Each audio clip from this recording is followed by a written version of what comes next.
Okay, so we'll move to public session. I'd like to take the opportunity to welcome you all to this meeting of the Joint Committee on Children and Youth Affairs to continue our hearings on the topic of tackling childhood obesity. We will now have presentations from the Department of Housing, Planning and Local Government and the County and City Management Association. And I'd like to take the opportunity to welcome Mr. Colm Ryan, Senior Planning Advisor, Forward Planning Section of the Department of Housing, Planning and Local Government, Ms. Patricia Curran, Assistant Principal of the Department, and Ms. Joan Freeman, Chief Executive of Louth County Council. Joan Martin, representing Chief Executive of Louth County Council, representing the City and County Management Association. You're very welcome.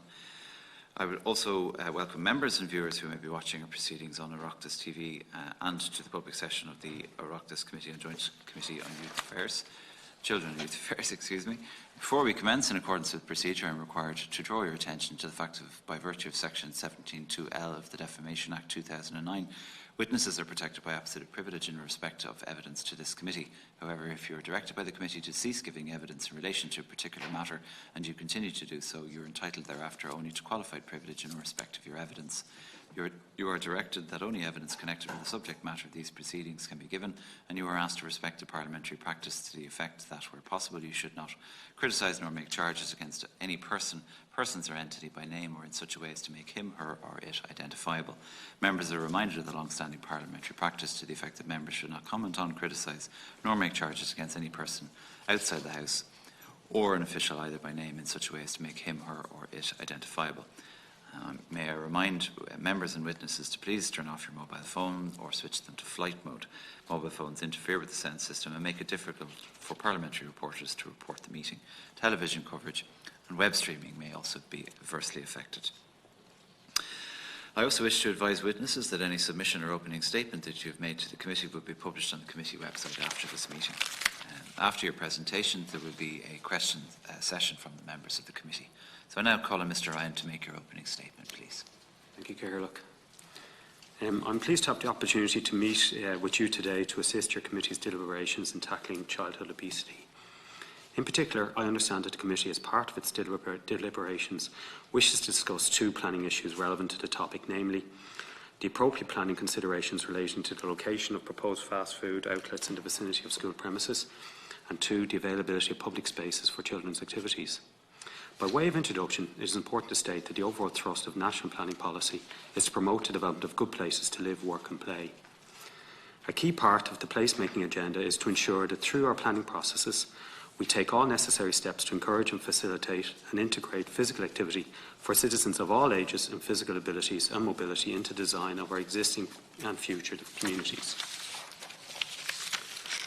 In practical terms, one of the best ways of achieving this is to prioritise forms of development that benefit from good accessibility in terms of walking and cycling facilities, and to continue to strive for the improvement of such facilities in both existing and newly developing areas. This is in the overall context of an increasing population in the national population of approximately 1 million extra by 2040, with the number of people aged 15 or under predicted to continue to increase until the early 2020s and decline only slowly thereafter. While national strategic planning policy is set out in the National Planning Framework, Regional Economic and Development Strategies and Local Authority Development Plans, the key operational planning document that deals with the issues under consideration by the Committee is the Statutory Guideline for Planning Authorities and Local Area Plans, issued by the Minister in 2013. Section 5 of these guidelines offers advice as regards the structure and content of local area plans and sets out a range of policies that can be put in place to promote and facilitate active and healthy living patterns for local communities. These include promoting walking and cycling as modes of transport, accessibility to open spaces, recreational and sports facilities, proximity of new development to sustainable travel modes, provision of play areas, and careful consideration of the appropriateness of the location of fast food outlets in the vicinity of schools and parks. A practical effect of these guidelines with regard to fast food outlets is that consideration can be given to the appropriateness of their location in the vicinity of schools and parks, for example in newly developing areas, while at the same time taking into account wider land use considerations such as the clustering of uses in close proximity to each other to allow for access by foot or bike. However, with regard to the many schools located in or near existing developed town centres, the practical implications of restricting fast food outlets in these kinds of situations needs to be carefully considered in view of the mix of existing uses typically found in urban areas. Moreover, in focusing on limiting the exposure of school-going children to the availability of fast food, there could be unintended consequences regarding the location of future schools, in that they may be located in less central locations with knock-on implications for promoting non-car accessibility. In addition, planning policy with regard to the location of fast food outlets needs to be considered also within the wider policy context of practical steps that can be taken to more widely promote and facilitate active and healthy living patterns by enhancing the scope for activities such as walking, cycling and sports and active leisure pursuits and their associated facilities. For example, ensuring effective pedestrian and cycle networks can develop between residential areas and between those areas and schools and locations where shops and local services are provided should be our priority. In reality, the development or even the retention of such links that are so essential to maximising physical activity can be highly contentious locally, as many of the members here may attest to. Regarding the availability of public spaces for children's activities, our general planning policy approach has been and will continue to be one that actively promotes their provision. Planning policy has over a long period of time sought to support the delivery of a range of public spaces commensurate to the scale of development, from informal open spaces up to regional parks which allow for a range of activities. Furthermore, in the light of increased population, this means that the continued provision and enhancement of facilities and amenities for children and young people, such as playgrounds, parks and sports grounds, remains necessary and will need to be maintained at similar levels for the foreseeable future. It also means that with a significant proportion of future population growth occurring within or close to the current built-up footprint of settlements, it will be possible to maximise the use of existing facilities near where children and young people live through the provision of enhanced facilities. As I referred to previously, a key planning issue is the integration of healthy living into the built environment, which allows for the informal incorporation of fitness into everyday life. To assist in achieving this objective, the Design Manual for Urban Roads and Streets, DMRS, has been produced. This provides practical guidance to assist in the design and development of active and safe neighbourhoods for walking and cycling. In this regard, it is important to emphasise the need to integrate good, appropriate linkage for walking and cycling to public spaces, particularly those at the level that serve a town or large urban settlement, where more formal physical activities such as field sports are undertaken. This allows for children or young adults, as appropriate, to access these facilities without necessarily relying on the car. From a planning perspective, a key consideration in promoting active and healthy lifestyles, physical activity and combating one of the causes of obesity is improving accessibility within our urban settlements for non-car-based modes of transport. At the same time, however, we have to recognise there are a range of uses that are appropriate for urban settlements in order for them to serve all members of the community. I'm happy to take questions. Thank you very much for your opening statement, Mr. Ryan. I now call on Ms. Joan Martin to make your contribution, please. Thank you very much, Oireachtas, and thank you for the invitation extended to the City and County Management Association to address you in relation to this urgent issue of childhood obesity.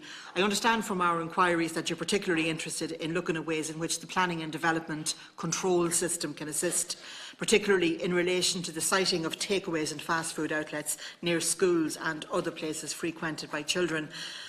But having considered the wider role of local government and where our plans and policies can assist in tackling the issues around childhood obesity, I decided to look at the topic not just from a control and regulation point of view, but also in the context of other areas such as our local economic and community plans and the Healthy Ireland plan, which is now produced by each council. The making of a county development plan is obviously a key strategic function for local authorities. It's a reserved function of the elected members of a city or county council. The plans not only set the context and policies which govern planning applications, but at a more fundamental level, a development plan is described as a spatial framework which, while acknowledging wider social, economic and environmental trends, needs to focus on the big picture planning issues and possibilities and considerations that will underpin how the development process in the area is to be structured in order to achieve the plan's objectives for the wider community. Lots of big words. I suppose we're really talking about this current trendy phrase of place making, and Colm referred to making places a great place to live and work. Essentially, however, it all means that while a new development plan must conform to a whole series of legal requirements set out in the planning and development and other legislation, and indeed the guidelines to which he referred, the plan is also about a vision for a particular city or council and about making it a great place to live, work and play. This obviously allows councils to add their own flavour their own priorities and so on into their development plan. And in my own county, Louth, for example, we were the first age-friendly county in Ireland, and our policies around the age-friendly agenda are embedded in our development plan. So, to childhood obesity and the city and county development plan, I understand you're interested in the planning law, if you like, and citing of fast foods. And certainly there has been a growing and vocal lobby advocating for the inclusion of bans on fast food outlets near schools via county and city development plans.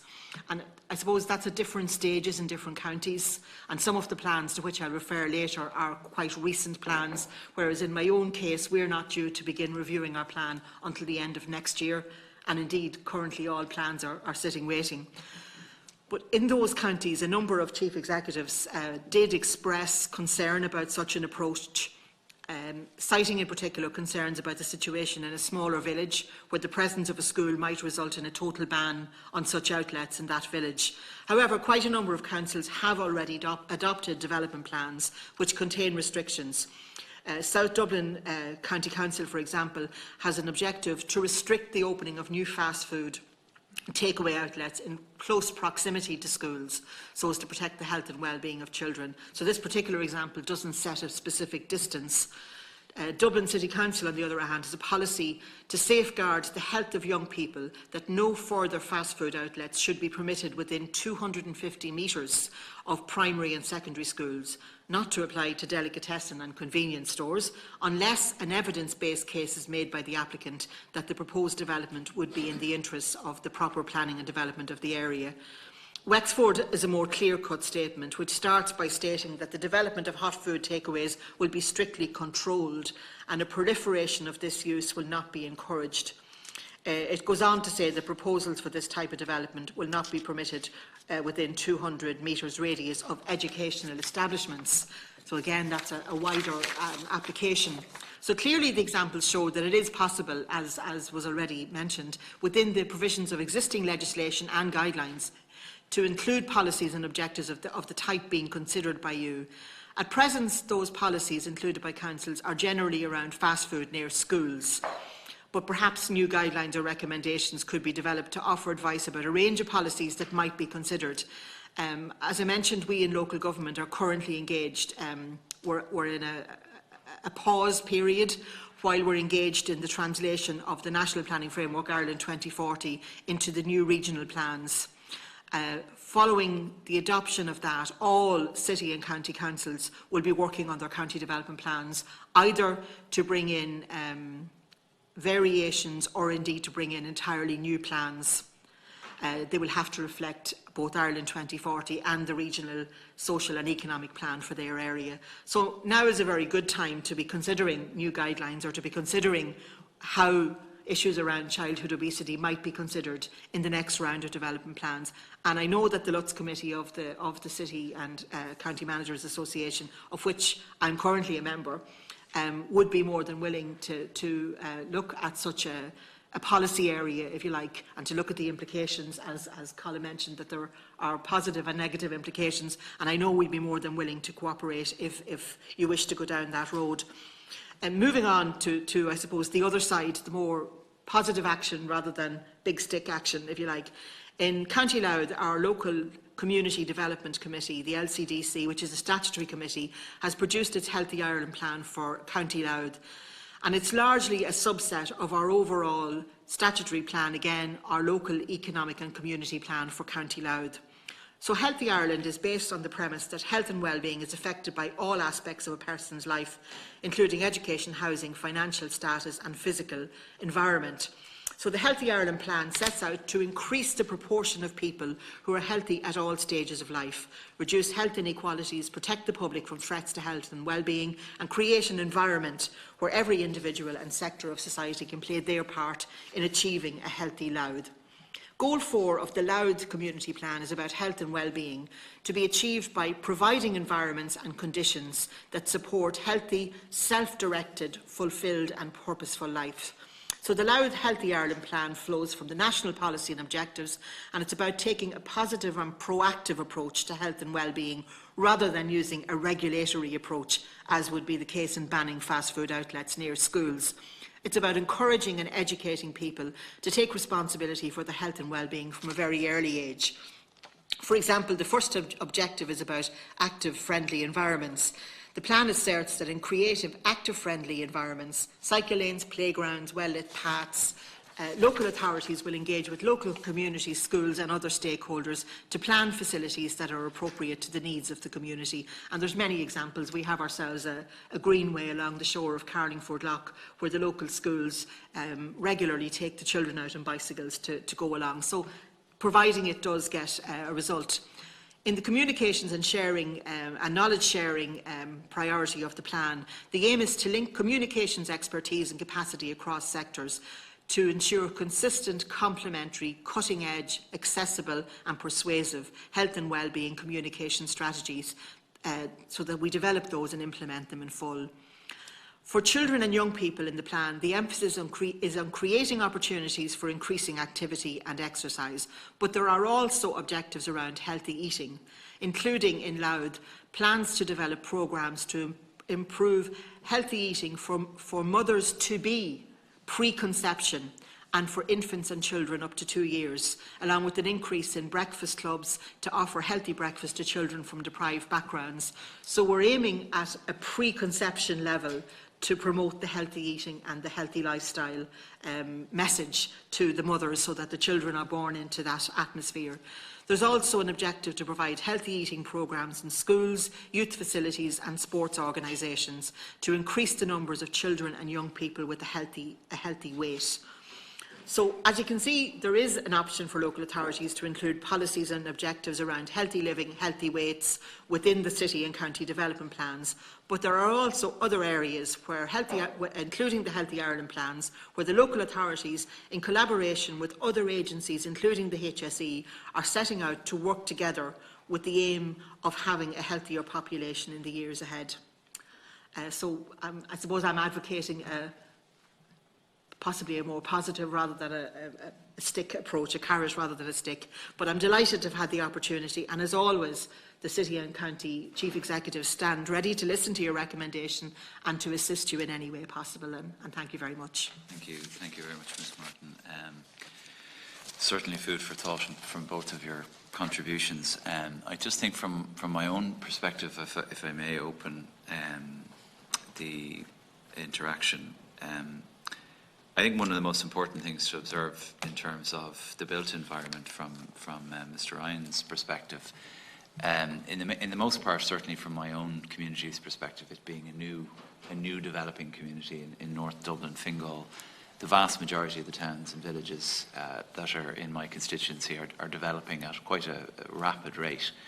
And it presents rather a wonderful opportunity for local authorities to approach it from a development perspective, to add in public open spaces, to add in recreational spaces, adult exercise equipment and things like that. And not to mention, of course, playgrounds, sporting campus, etc. For more established communities, it's much more difficult. And I'll give you an example. I was asked in my capacity as chair of this committee to attend and present awards alongside David Gillick recently to a Dublin 1 youth club, which was sponsored by a couple of firms, a health insurance firm and another private firm. And it was very beneficial to those children. But one of the remarks that I got in response was from the teenagers themselves was that there was very little city centre based recreational facilities for them, which is a fair observation. Obviously our city was developed at a time when pleasure parks were all the rage, as opposed to a running track or a swimming pool or something like along those lines.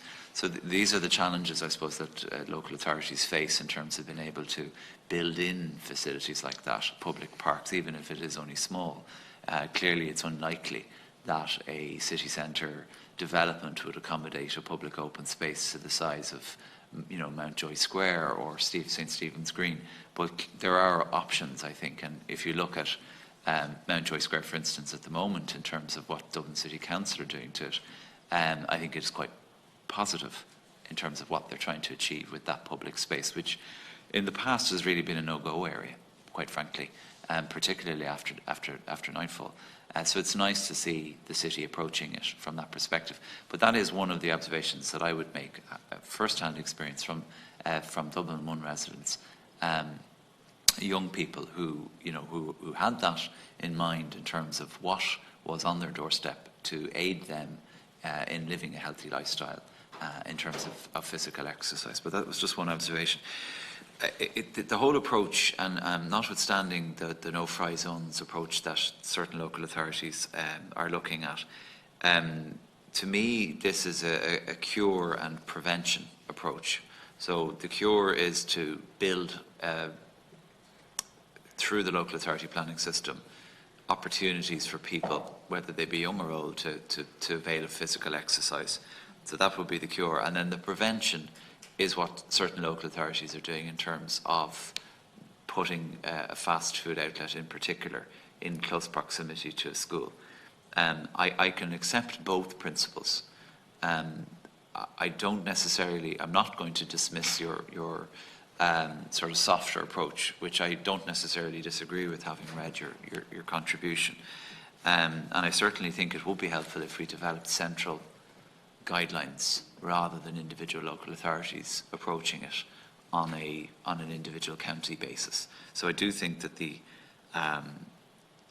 CCMA, I think it would be very helpful if they developed a policy on this in terms of the development guidelines, in tandem, of course, with the local with the department itself. I do believe that would be a more beneficial approach, a centralised approach, rather than it being done on an individual basis. It occurs to me, having gone through the various local authorities that have taken steps on this, including Fingal County Council, one of my local authority members, Tom O'Leary, proposed the no-fry zone based on the Wexford example that was brought up at this committee a number of months ago. And it's gone to the SPC, appropriate SPC, Strategic Policy Committee, within Fingal County Council for review. While I accept that it's not possible to close a fast food outlet, you even have to define what is a fast food outlet. And then you also have to review what is a convenience store in terms of what they're selling. So there are pros and cons to the approach, which I accept.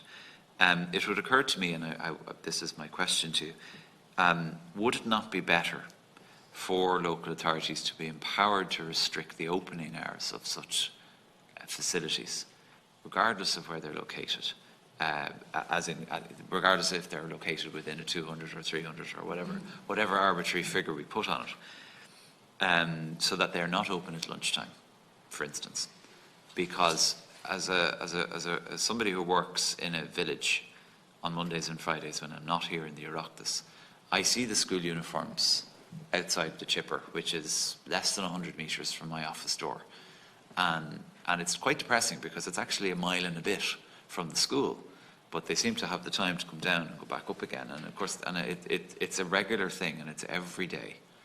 And it occurs to me that those children are then going home and having a full meal as well. So would the approach would it be superior to approach it from an opening hours perspective, in your opinion? Mr. Ryan. Thank you, Gair. Look, direct answer to your question, it is capable as part of a development management decision to restrict opening hours. I mean, traditionally, opening hours of fast food might have been to do with antisocial behaviour that had occurred late at night. So, I mean, from a previous,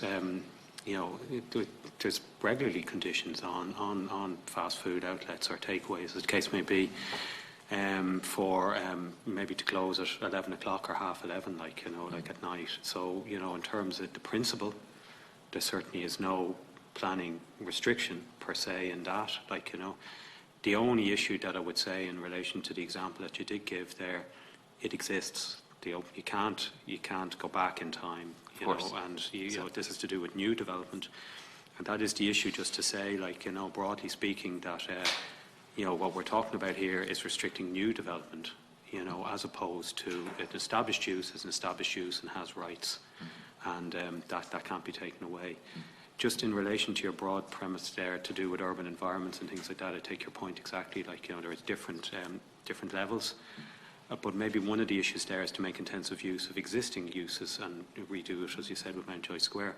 And the other issue is to do with links, you know, to get people safely to these locations, like, you know, be it by walking or cycling, and looking at those links, you know, to encourage folk and people to go and children to access what exists. And I take the point like that it isn't awash with open space. Do you believe from an enforcement perspective, for instance, if there are restrictions associated with antisocial behaviour, as you've rightly pointed out, for such facilities to close at a certain time, is it possible for local authorities to actually enforce that? Because enforcement is often the problem at local authority level. I was a local authority member for 8 years, just short of 8 years, and from a planning perspective, it was often a huge problem actually enforcing the decisions of the planning authority, never mind the wishes of the members. And I wonder whether all local authorities feel as empowered as certain local authorities, and maybe they don't exercise their authority in that way. I can't speak for every other local authority, but certainly in my experience of Dublin and Fingal County and City Council, respectively, they do approach it differently. And therefore, I would ask the question, that existing right that you refer to, Mr. Ryan, which I accept. The difficulty I have is that if there's a fast food outlet located right next to a community school, which is the case in my constituency, they open for breakfast, and they're open throughout the day.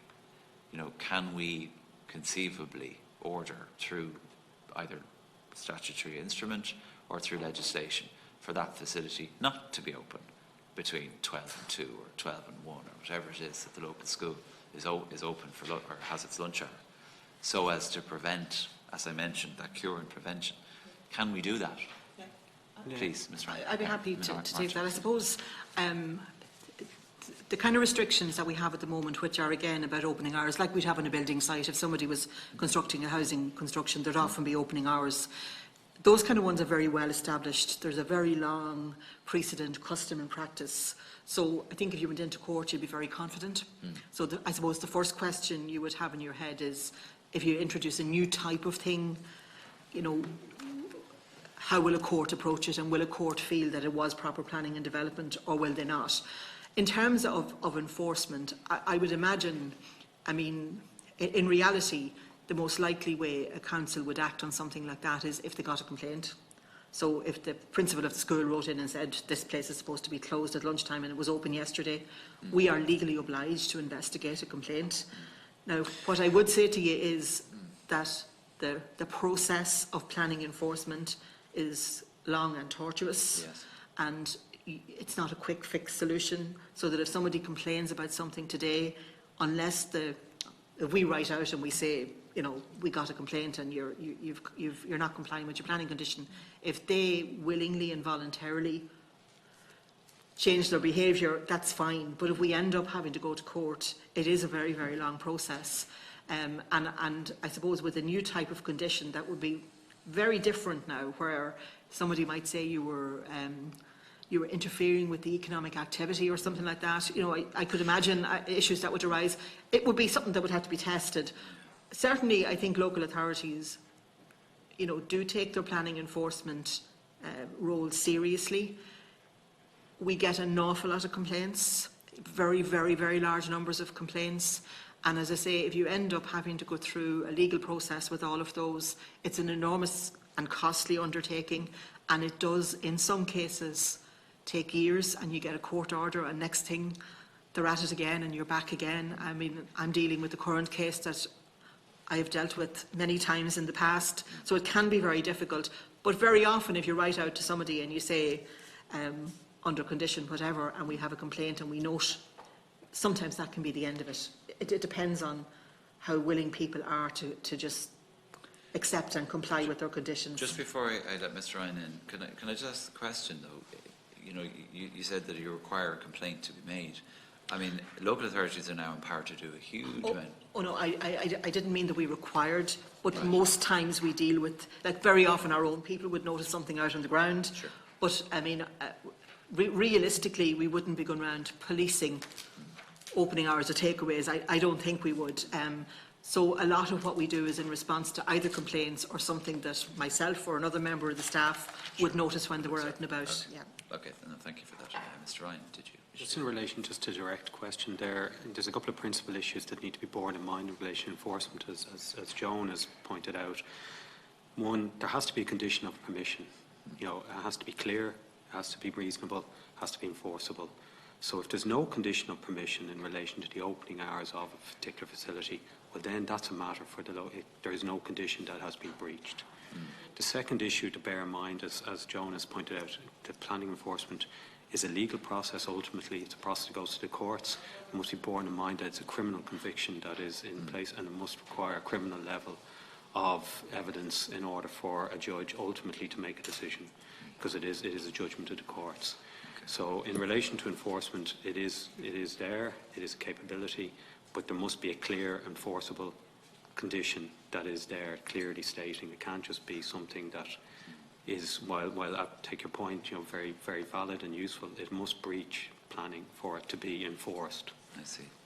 And I think that's probably the issue that we're going to come across here, is that it's not possible for us to restrict by legislation, for argument's sake, being passed by the houses of the Oireachtas, because we cannot restrict the operating hours of a facility that has a grant permission. If the Oireachtas decided, you know, which is their right to do so, it would be going forward. You know, you can't retrospectively, as far as I understand now. I'd be open to, as I understand it. Like, that's my understanding as well. Thank you very much for responding to my queries. Any other members wish to contribute? Deputy Neville, please. Just a couple quick questions, and thank you for coming in. The first one I'd like to ask you is in relation to the actual specifics in each county development plan. Are you looking at a uniform type statement across every county development plan, or will that be in relation to what a fast food outlet is? And how realistic is it at uniformly applying this across the board? What defines a fast food outlet? Is there specific criteria there as well? Because maybe it's kind of following on from the same lines of questioning of Deputy Farrell. When I served in the local authority, I was given guidelines in relation to planning, and oftentimes whatever way those guidelines were interpreted by either the executive or by the councillors themselves often clashed. So will there be a specific or a directive given in relation to this to be able to guide people on it? Because as you said there's anomalies arising all the time as economic environments change. You've said there that, you know, if it's a major outlet within a town, that might be actually creating some sort of footfall at a certain time of the day in which other parts of this outlet will benefit from, or vice versa as a complementary product. I know in rural Ireland that can have an adverse effect, so I don't want to throw the baby out with the bathwater here either. It's trying to find that right balance, and I'd like to see what kind of comments the witnesses would have on that. Thank you, Deputy Neville. Mr. Ryan, perhaps. Deputy, in relation just to your question there, I suppose there is guidance in relation to it, like in that it can be taken into consideration at local area plan. And I mean, it is a reserved function of the local members to make a development plan. It is their function, it's their plan, acting within the legislation that's there. And I suppose they've taken account of local parameters as well. Like, so national guidance would always be more general. Now it can be quite specific in relation to certain things. But in relation to this matter, there's a series of unintended consequences. Like, there is uses exist within towns and villages, such as takeaways, that people access by and large, like in the course of their daily business. And, you know, to restrict that is something that would have to be taken into consideration by the local members, like in terms of their looking at the proper planning and sustainable development of the area. In relation to your definition of a takeaway, there is no planning definition for a takeaway, because what is a takeaway? You know, and just broadly, like, I mean, one can have a kind of colloquial kind of definition of it, but that's not illegal, like, you know. So, you know, it's for the sale of, you know, the definition, the best definition, or the closest one it is for the sale of hot food for consumption off the premises. And ultimately, that's a takeaway. And, you know, that is a basic point. And I don't mean to be in any way obstructionist, but... No takeaway, and somebody walks down to the local shop and buys a lot of confectionery, is it defeating the purpose? Or for that matter, a local shop could be selling as part an ancillary use to their activities of selling, papers and chocolate. They can sell hot food as long as it's ancillary. It's See, I have reservations about being over in any state with this, in that you could actually throw the baby out with the bathwater, particularly in rural areas. It might be a bit different in city areas. I wouldn't be as much aware of it, but in rural areas where you could have a local supermarket and a takeaway beside it, or depending on the definition of takeaway, and one footfall creates the other. It's all integrated, and that's the way it seems to be. The local environment seems to be going as well. So I don't know if there's one fast solution to it, but as you said yourself there is no definition really of what constitutes a takeaway, what constitutes a healthy takeaway, an unhealthy takeaway. I suppose in answer to your question, planning is about land use. It's about the built environment, not necessarily, and it does have implications absolutely for healthy living and kind of movement and all that kind of stuff. But as a strict approach, like it is dealing like with the land use, and at this moment in time, a shop can include as part of its ancillary use the sale of hot food. Is there anything in the planning guidelines that distinguishes a different type of restaurant? I think there may have been before. A restaurant's a slightly different thing, like a restaurant. Yeah, that's what I mean. No, I'm getting quite technical, I know on it, but is there anything in the planning legislation that distinguishes different types of restaurants, i.e. one being a takeaway type, another a go in and sit down type? The key issue is it for the sale of food off the premises? Yeah. That's the test, as I understand it. Like, okay. Because, you can go in, you can sit down, but if you can take the, as part of its daily kind of work, that it is for the sale of hot food off the premises, then that is being seen as being a takeaway, because by definition you're taking away food from the premises for consumption off the premises. Is there different planning guidelines for both? No, not necessarily, because you could have a restaurant. I can think of a restaurant that could have takeaway food that could be defined as being fast food as well, like, because you could either be sitting down or taken away. So I mean, it's really to do with a case by case basis, and the other premises, primarily what's its function? Does it have a sit down?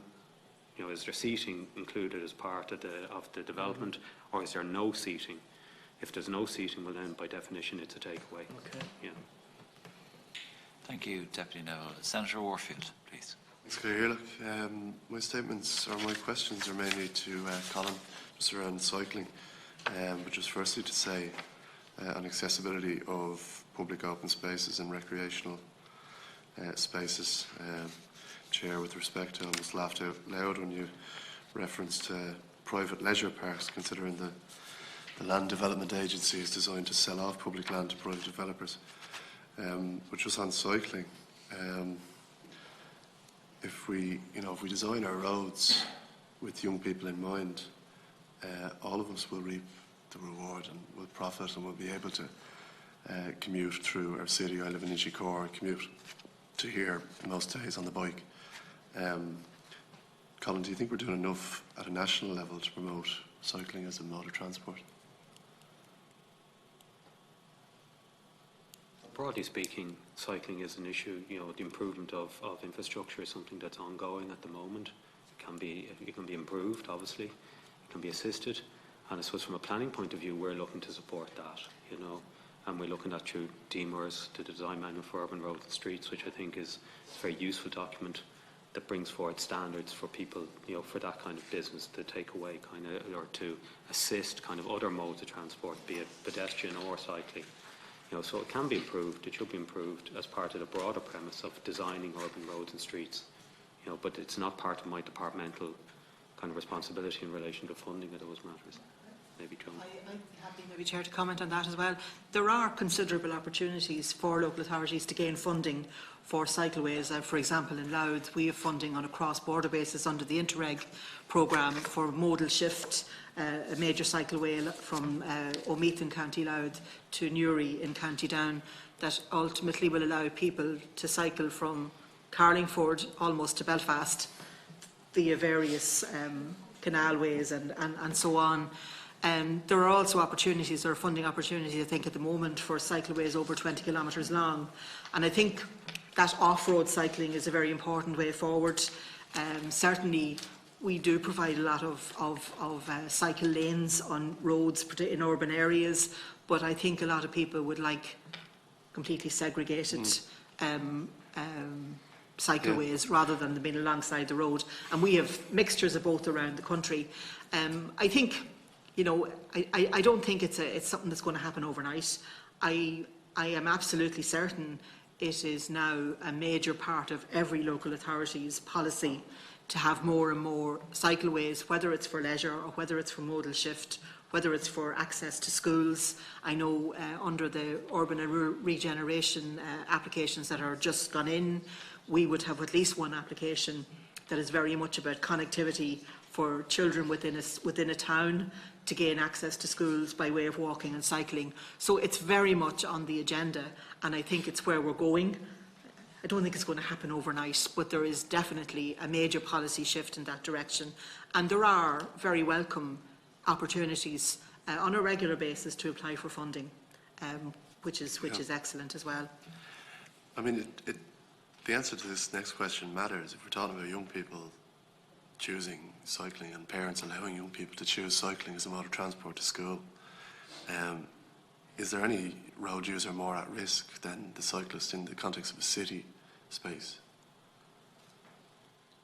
I think that's by and large there is issues. You are a vulnerable road user, like, you know, cycling is. You know, one of the issues is that we're discussing here is access to schools and things like that, and that might be something that should be thought about, like, and has been thought about, like, as Joan has said, like, from a local authority point of view, that's a point-to-point, or it's a local issue, like, you know, and looking at small-scale interventions within the built environment that might encourage folk to walk or cycle, like, you know, because I do take your point, you are a vulnerable road user, I know that myself, and that is a fact of life, like, you know, but it is something that needs to be dealt with, like, through small-scale interventions to deal with the locality that we're looking to encourage folk to move, maybe to cycle with their child, or their child for that matter to go themselves to school, like, you know, either along a slightly wider footpath, or maybe looking at crossings, or maybe looking that you might go through housing estates, and that might include the opening up of accesses in housing estates that traditionally, you know, mightn't have been there, and that is a broader issue, like to do with permeability, as it's called in planning.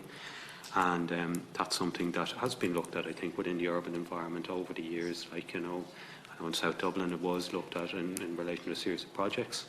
And I know Joan has said that, like, in relation to other projects in town. So it's about looking at the links and how the location of school is fixed, but where the children come from isn't particularly fixed, but there is a radius upon which there, and, you know, it doesn't take much from a local authority point of view or from a councillor point of view to see where the main points are, like where the points of vulnerability may be, and to look at how they might be improved. And a bit on a wider front, I have been sitting for the last number of years on the Joint Ministerial Committee on Road Safety, and obviously looking at the figures every quarter on the deaths on the roads and injuries. Obviously cyclists have been a particular worry in recent times, and I know that the promotion of safety for cyclists is a big priority for the RSA.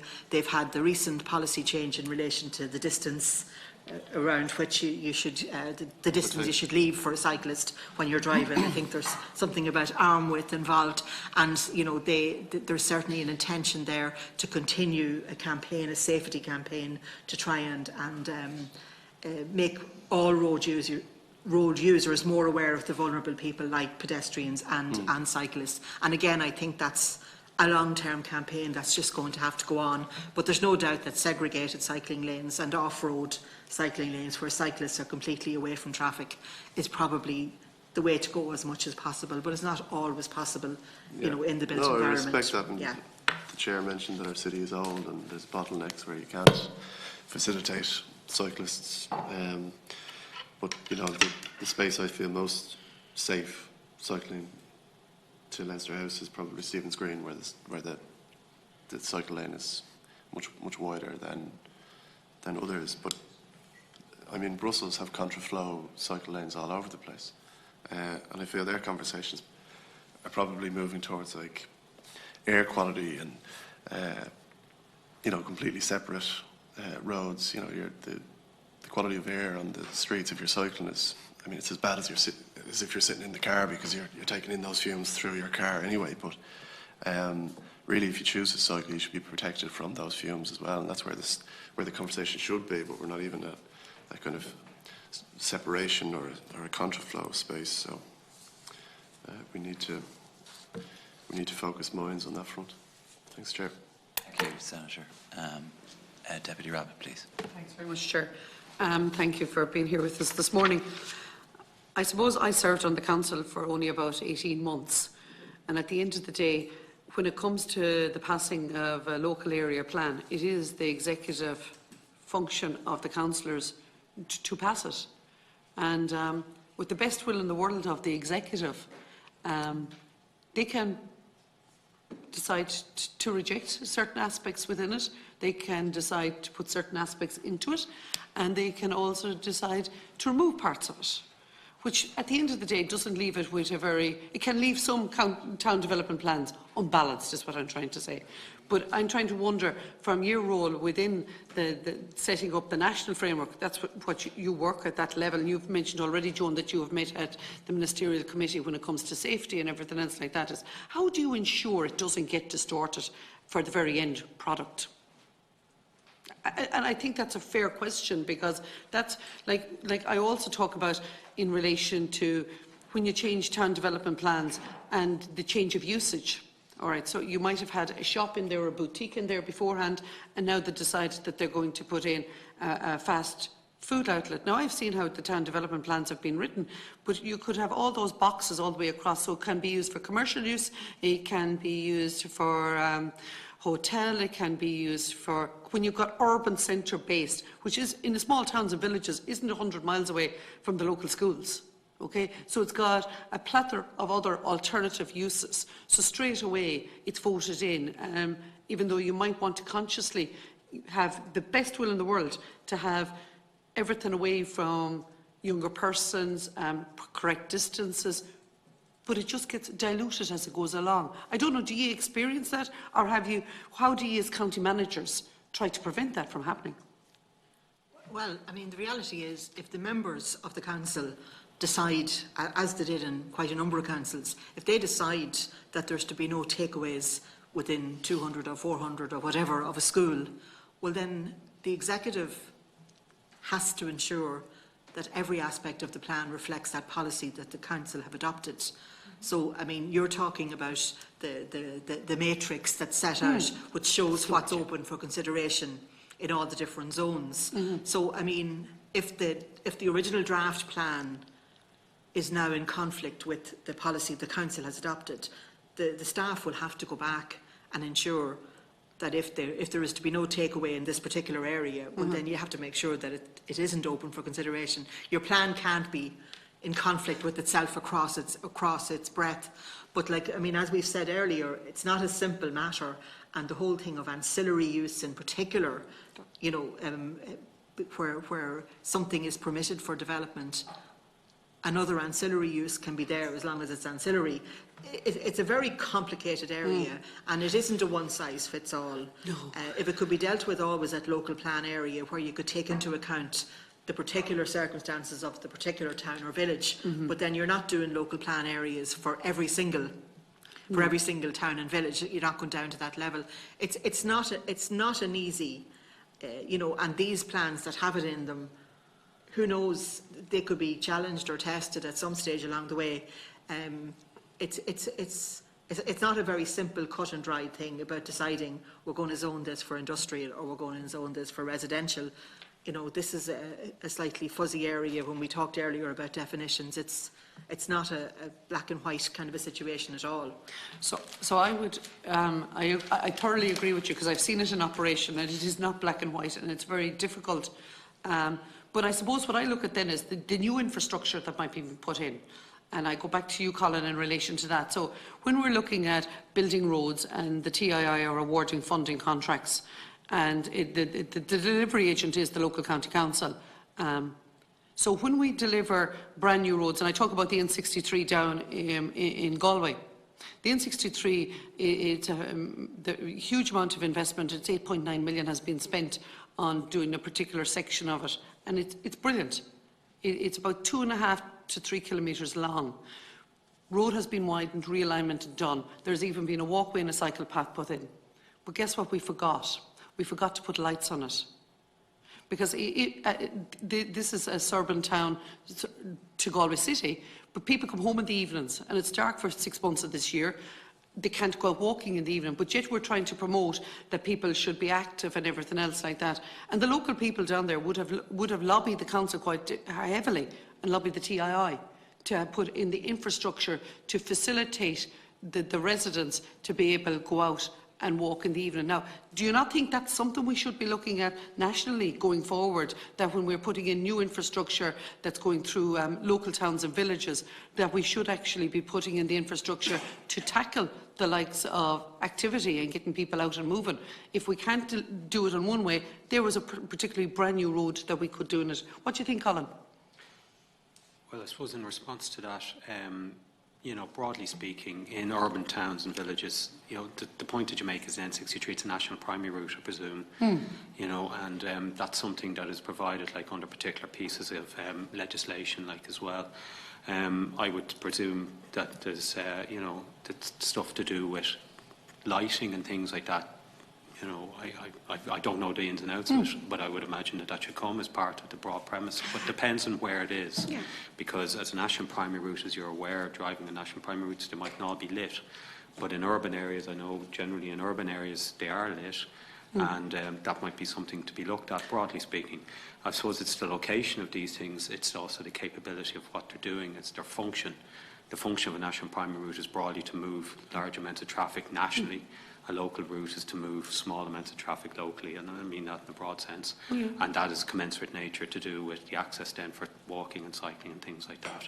So broadly speaking, it is something that maybe should be looked at, broadly speaking, in relation to where these places of where these pieces of infrastructure are going in. And I do know myself that in relation to broadly in relation to urban areas, that they're lit, you know, by and large, and they might be improved over time, but by and large that's the case. Just in relation to your previous point there, Deputy, you know, the development plan is about a framework of development, like, you know, and in relation to uses and zoning, there's generally a flexibility in relation to the type of uses that would be looked at there, broadly speaking, that allows the capability for the local authority to make a decision that doesn't mean contravene the development plan. So in the town centre, there are a range of uses that go in: hotels, shops, takeaways for that matter, other uses, schools, other housing, and it's to give the capability for the local authority to make a call around that from a development management point of view.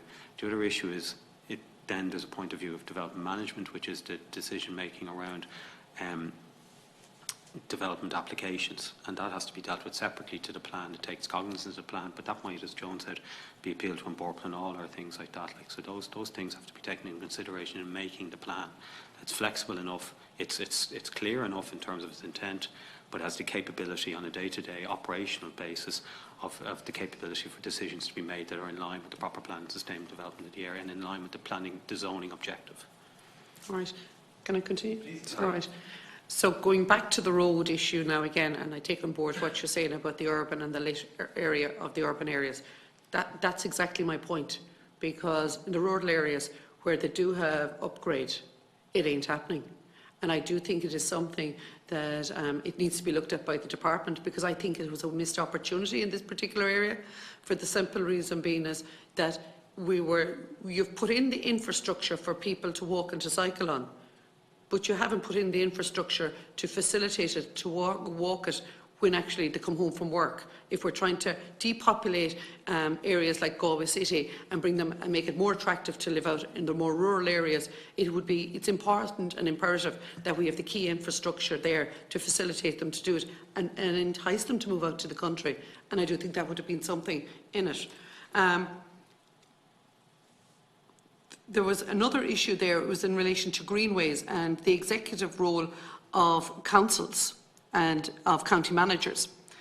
I'm just wondering at a national level, Colm, when you're planning, like, is there a framework document where you say we have our top 5? Like, you've talked there about promoting walking and cycling, accessibility of public spaces, proximity to new developments, but like, do you say that actually in Louth you say it's age friendly?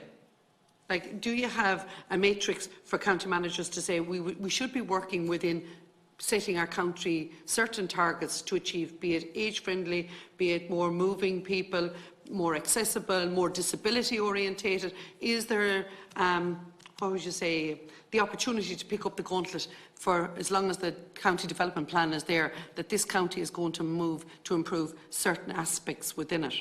And in this area, I'm looking about greenways. Do you ever prioritise? There's nothing stopping a local authority from doing that.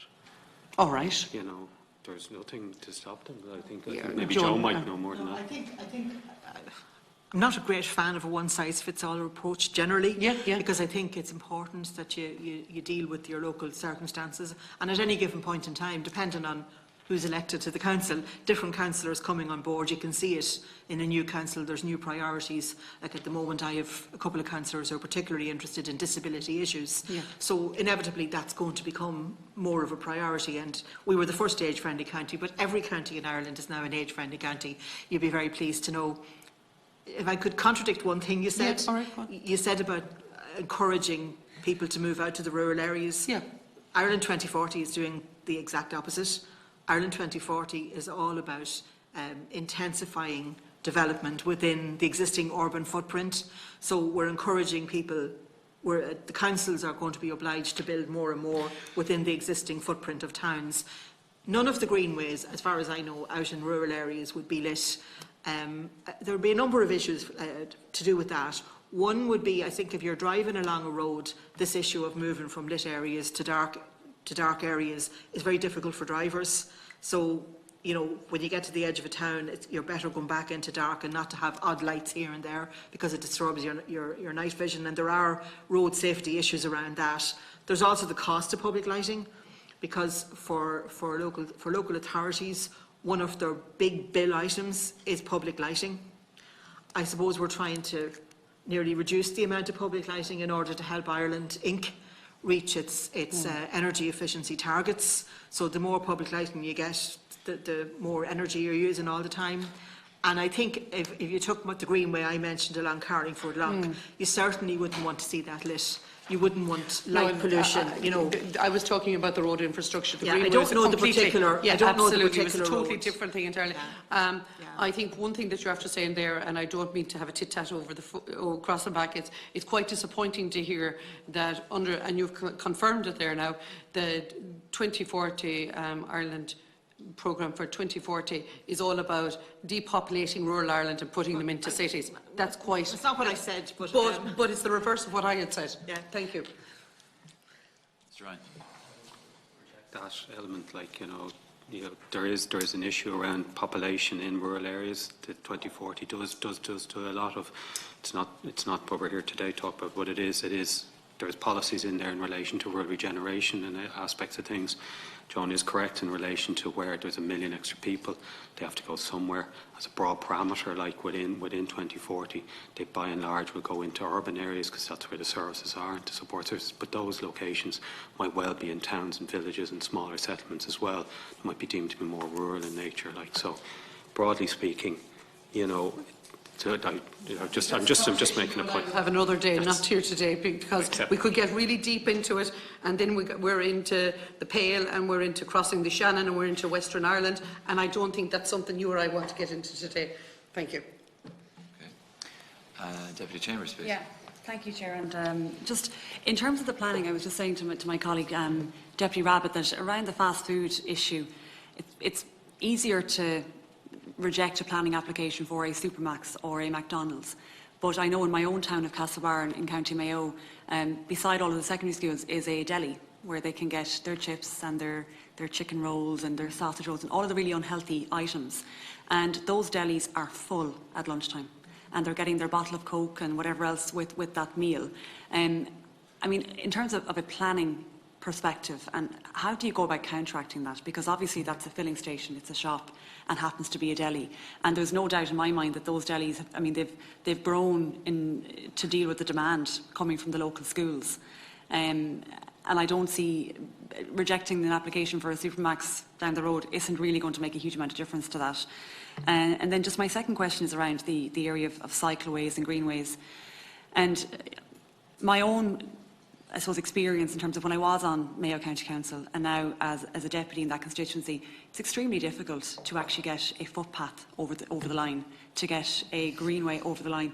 It is always a reason not to do it. I mean, trying to get a footpath in a village to connect extra houses so they can actually walk to Mass, they can walk to the football ground. All you're met with is, well, we need to CPO that land because they won't agree to it. That's going to be quite costly. We don't have the staff to do it. Yada, yada, yada. There's always lots of excuses why not to do it. It is just so difficult to get it over the line that it doesn't appear to be a priority for the local authorities. And you made the point, Joan, about the councillors changing every 5 years. And that is a challenge. And equally, chief executives change maybe every 7 years. Council staff is often rotation between different sections within the council. So who might be your walking officer this year might not be the walking officer next year. So I'm just wondering, what are your thoughts on longer term planning, that when the executive does change, when the councillors rotate, that plan doesn't just get lost. So you mentioned Ireland 2040. I have my own reservations about that plan because I think we're not actually delivering in 2018, never mind 2040. But there needs to be a longer term perspective from the local authorities. And to be honest, less excuses and more delivery. And when you've got people coming with ideas, they shouldn't be thinking about reasons not to do it. We should be looking at solutions. And my own experience is that it's just been extremely challenging to get simple, basic walkways. And I'm not talking, top-end footpaths that you'd see going through the main street of a town. Even a gravel footpath to the left or right of a thoroughfare, which is virtually very inexpensive, is just proven very difficult to get.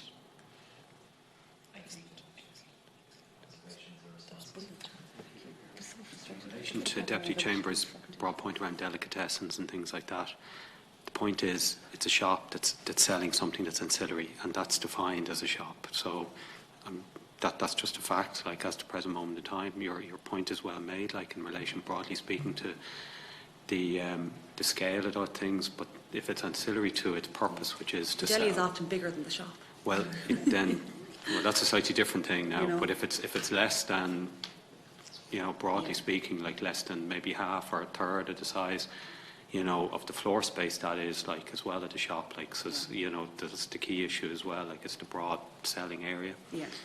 So, if it's ancillary, well then, and that is a shop, and that's a fact. That's in legislation, it's there, and regulation, like, and that's a definition.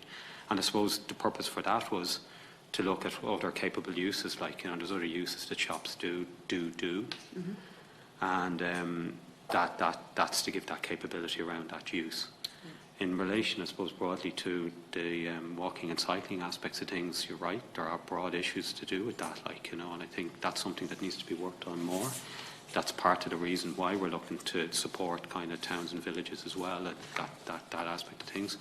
The department has done URDF, the Urban Regeneration Fund, and part of that should be around that type of linkage and things like that, to generate the linkages between kind of within towns and villages, like, accepting Deputy Rabbitte's view, there's a broader issue external to a settlement outside of the 50-kilometre zone, so to speak, of a small settlement. And that's something I think that needs to be thought about. I know in urban areas there has been work done. The other issue to point that out, like, as well, is the opposition that people do give, broadly speaking, maybe to access and capability on a corollary. So it's not just the executive or people being, for lack of money or lack of CPO or things like that. My own experience is that if you get pushback from even one or two landowners, it's like, oh, we won't go there. It's just too difficult. Yeah. I mean, my own village where I'm from is about 10 kilometres outside of Castlebar, the main town, big urban population. I would cycle that distance if there were somewhere safe to do so. It's not a long distance for cycling. But there seems to be no vision in terms of connecting the towns and villages. We don't have rural transport.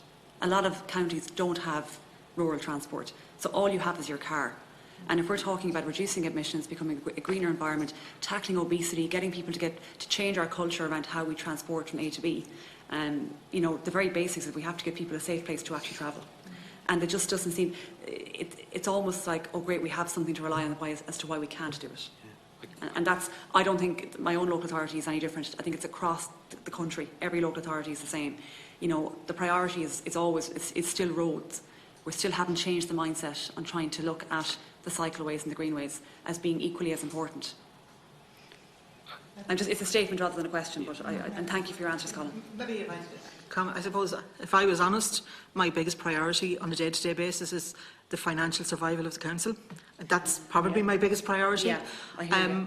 But I would say that Louth County Council, and I don't think we're any different, we have lots of visions, we have lots of long-term plans, we have major long-term plans for cycling, but realistically, and my husband described me the other night as a pragmatist, and I don't know whether that was very complimentary from your husband, but anyway, that is what I am.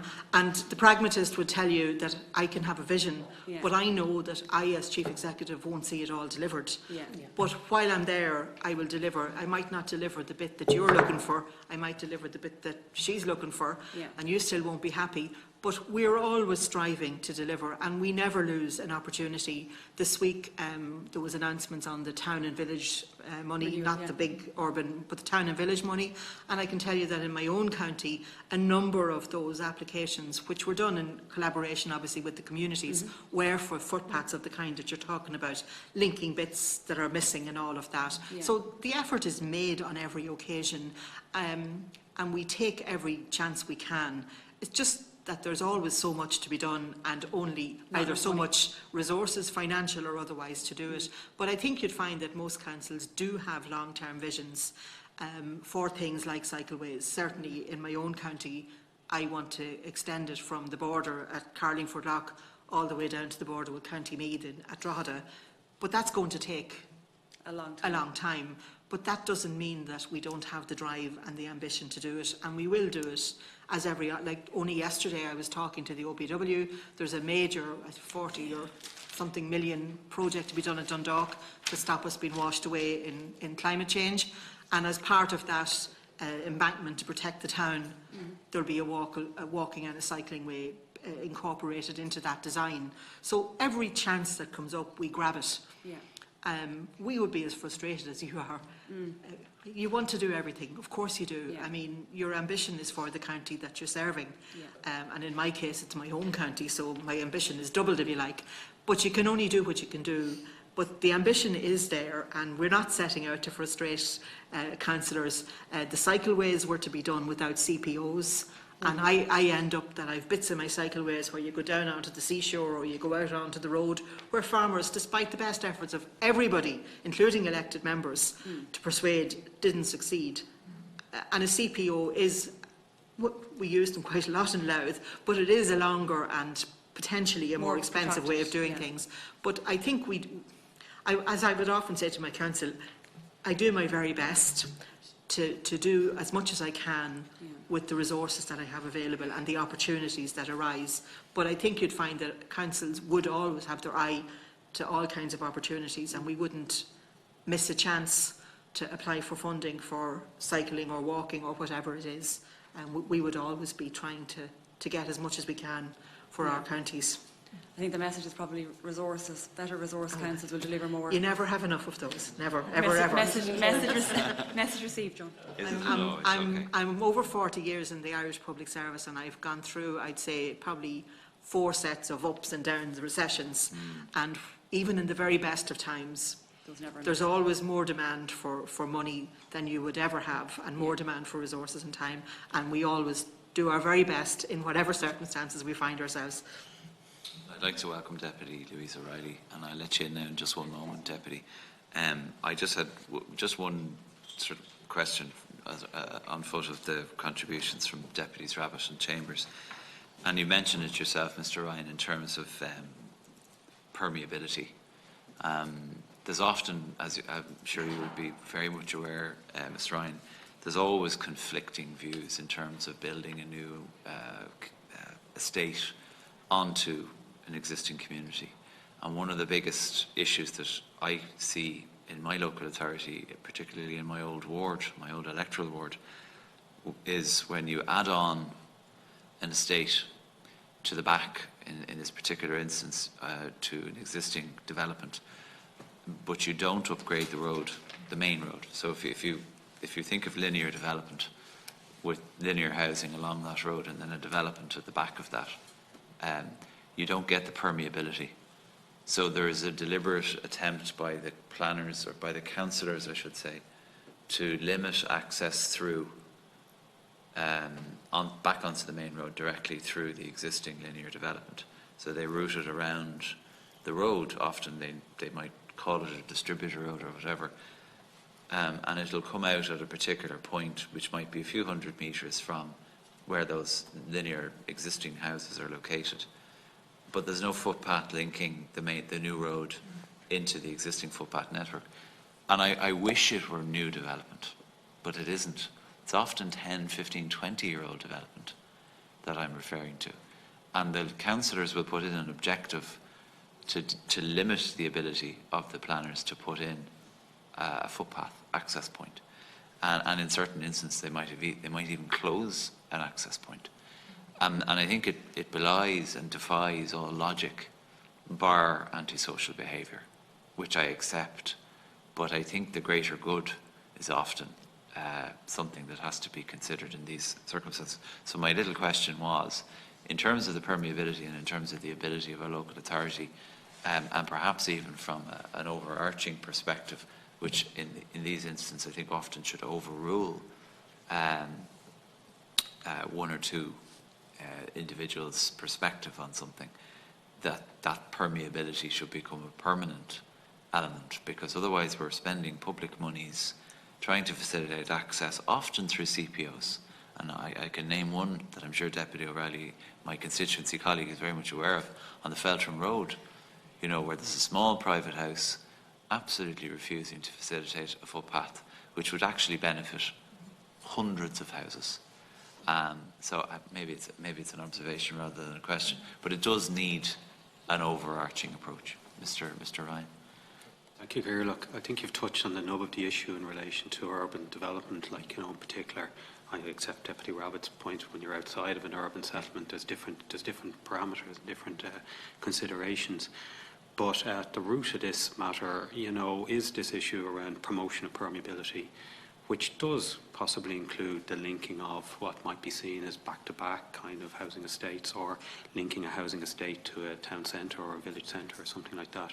And you know, it's merely a general observation, these things, that poses huge difficulties, you know, for the local authority in particular, and planners in particular, in relation to promotion of this thing. And I suppose it does come down to, you know, a point around this issue. I think from, you know, what I was trying to get at in my opening statement was this basic issue that of linkage and of encouraging folk to, you know, links there and infrastructure that allows people to move around the place far easier. When Senator Warfield, apologies, you know, pointed out that cyclists are vulnerable road users because maybe they are forced onto kind of larger, kind of more larger roads where traffic does exist and should exist and needs to go.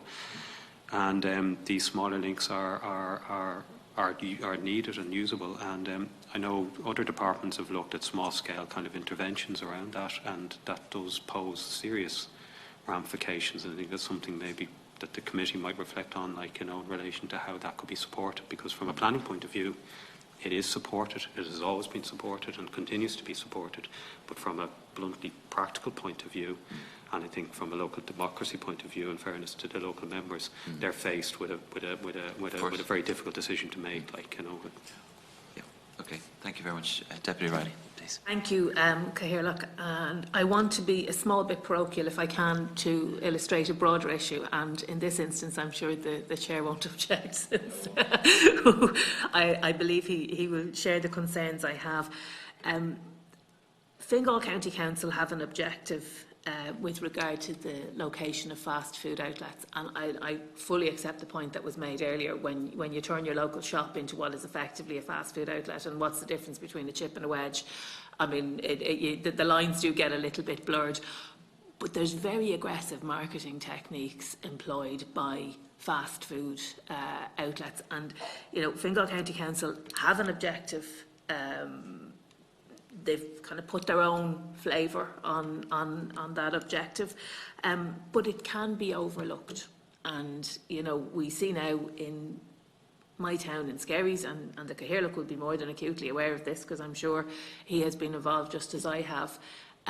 objections have been lodged to the location of a fast food outlet, but just in the context of the Healthy Weight for Ireland, the obesity, the action plan, and notwithstanding what was said about cycleways and all the rest, but this is right beside a school, and while the objectives are there in the LDP, they can be ignored, and there doesn't seem to be any push in terms of developing more stringent guidelines, and there doesn't seem to be any focus on ensuring that what is an objective actually becomes a reality. And it's all very well to talk about things that we might be able to do into the future, things that cost a huge amount of money to build, and the question of CPO or not CPO, and the building of cycleways is obviously extremely important.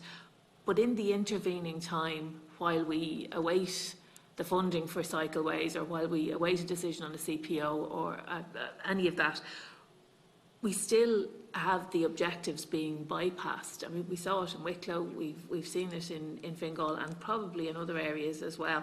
So if there is an objective in the LDP, how can we ensure, particularly where it relates to the siting of fast food outlets and drive-thrus within very close proximity, in this case to a school, also actually on a dangerous bend, but I'm not going to get into that in the context of the obesity strategy. It's right beside a school. There is an objective. Fingal County Council have the Healthy Ireland objectives, and they say all the right things, but how can we make sure that that translates into practical action, and that we can ensure as a community that the things that are reflected in the LDP are actually turned into reality for the kids who are in the school? The Chief Executive can only grant planning permission in accordance with the County Development Plan. I mean, that's an absolute legal fact. A lot depends on how it's worded in the County Development Plan and whether it becomes a material contravention or not. But, I mean, strictly speaking, the County Development Plan governs decisions on planning applications. I mean, that's how it is. But what I would say, and I said it maybe not as clearly earlier, I would caution at an idea that the County Development Plan is the solution to every problem, and that the County Development Plan provides the space where you can solve all these problems. And as I said in my opening statement, I feel that there are other instruments that also have to be used, and that possibly, in general terms, so many takeaways are there already. And this whole issue that we've discussed earlier about ancillary uses and all of that, I really, apart from the downsides potentially for small towns and villages of restrictions that are very black and white, I really don't see. I feel that we're trying to use sometimes the County Development Plan to do things that in law it was never meant to be. As Colm said earlier, it's largely about spatial management, spatial planning, which isn't necessarily, while you might put objectives about health and so on into the plan, it's not its primary purpose, and that's the difficulty. But in broad terms, a planning application decision has to be made in accordance with the development plan. But if you look at the 4 examples I give, the wording is entirely different. How they're put into the plan and where they're put, and the status of them within the plan could be entirely different. And it's not black and white. It just isn't. And I don't think there's a way of making it simple or straightforward to necessarily achieve the kind of objective that the members here would like to think it could do. Sorry, just on that very briefly, Chair, if I could. The guidelines in the Healthy Weight for Ireland, one of the action points states that that guidelines and support materials should be developed for those working in developing the built environment for urban development and planning in relation to reducing the obesogenic environment. Okay, but like practically speaking, how can that be reflected if the aspiration is reflected in the development plan? how can that practical advice be translated? Because we're dealing with this in Skerries at the moment, and the people that I live beside can't understand why, if it is in the development plan, why that can't be translated into practical action. And where it's open for interpretation, I think that's, and you're right, it's not black and white, but do you not think it should be? So that the guidance is there, and that, you know, that it's not a case that everything has to be, that these things need to be debated, that they are a given, and that reducing the obesogenic environment is the thing that is prioritised, and that's made clear, and then all of the decisions flow from that. Because it strikes me that where it's open to interpretation, it sometimes is the community, and in this case it's the community in Skerries, but it could be any community that are going to lose out as a direct result, because I don't think any parent wants their child going to school beside a fast food outlet where the marketing is aggressive. I mean, we know that the marketing is aggressive. We know that it's aggressive because it works, Hester Power and all the rest of it. But the marketing is extremely aggressive, and this is right beside where the kids are going to be going to school. So it should, I think it should be black and white, that there shouldn't be room for that interpretation. Thank you, Chair. Mr. Ryan. Broadly speaking, in relation, we can't comment on a particular planning application or that, and I'm not making any comment on that. But the point is that a planning application has to be assessed and adjudicated in accordance with the county development plan, in accordance with the legislation, and it stands on its own 2 feet and can be appealed to An Bord Pleanála, as we all know, and An Bord Pleanála then makes a decision independent of the department, independent of anyone else in relation to that. There are 2 things that say that. Like, one is, you know, there are objectives in various development plans that relates, and we've discussed the unintended consequences of that, like, you know, in terms of other land uses and the proximity that schools have within town centres. In relation to that guidance, that's a broader issue, like, you know, to do, as I touch on, like moving, cycling, walking, things like that. The particularities of particular takeaways, or the definition of what a takeaway is, that's something that is far more complicated and far more kind of, it's not black and white, like, you know. And from a planning point of view, from a promotional point of view, like in terms of what planning can do to assist in kind of tackling at levels of obesity, one of the key components of that is movement and the capability of permeability and all that thing that we touched on, like, you know. And I think that's where the focus would be on from a planning point of view, because when you get down to the issues of the ins and outs of a particular application at a particular point in a particular context, that has to stand on its own 2 feet, like, you know, in relation to it being decided on in terms of, is it an existing use, is it a new use, is it an extension to an existing use? You know, all those things need to be taken into consideration. Now, I don't know what this is at all. And, you know, the issues then might be, you know, around opening hours and things like that could be looked at, like, at that point in time, like, again, and the relationship of what is actually in the local development plan, the county development plan, that the members have decided in their wisdom to put in, and that's a fair point, like, you know, that must be determined on that basis. So I think it's a far more kind of nuanced version. Like, while I take your point in relation to the particularities of an application close to a school, and the issues around kind of advertisement and things like that, they're issues that are not necessarily related to the particular issues of planning per se. Like, there are broader issues to do with health and broader issues to do with public health. Thank you, Mr. Ryan and Ms. Martin, for your contributions. I just think from there's 2 very quick things. There was a third, but I touched upon it, the permeability issue, and I do think it would be helpful for the committee, or perhaps just for myself, to know that it is an ambition, or it is an ongoing battle to try and instill that. And I don't want to sound pompous. I'm a former local authority member. I really enjoyed my time on the local authority. I went through 2 development plans as a local authority member.